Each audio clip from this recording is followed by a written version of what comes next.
ishqiy munosabatlarda oyna bu orgazm, zavq, o'ziga ishonch uchun bepul vosita. Ya'ni yaqinlik paytida o'zini ko'rish bu uyat emas, lekin aynan mana shu tabiiy rivnli bo'lgani uchun ham ayollar uyalishadi. Lekin afsuski, orgazmni imitatsiya qilishdan uyalishmaydi.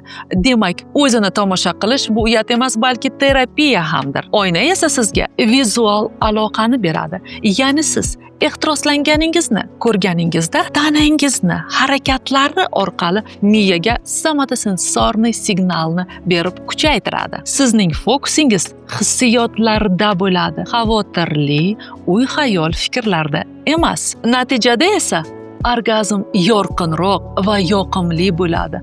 Lekin bu ayollarimiz uchun juda murakkab bo'lishi mumkin, ammo foydali. Bu fantaziya emas, ya'ni neyronlarimizni ishlashlari. Jinsiy aloqada tos sohasidagi mushaklarni ishlashini nazorat qilib turganingizda siz bu paytda o'ziz boshqarasiz va bu qon aylanishini yanada yaxshilaydi. Orgazm paytida mushak qisqarishlari esa limfa va qon oqimini faollashtirib yaxshilaydi. Shunda sizda yallig'lanish va shamollash bo'lmaydi. Aynan oyna kerakli mushaklarni ishlatishda yordam berar ekan. Hali ham shu yerdamisiz?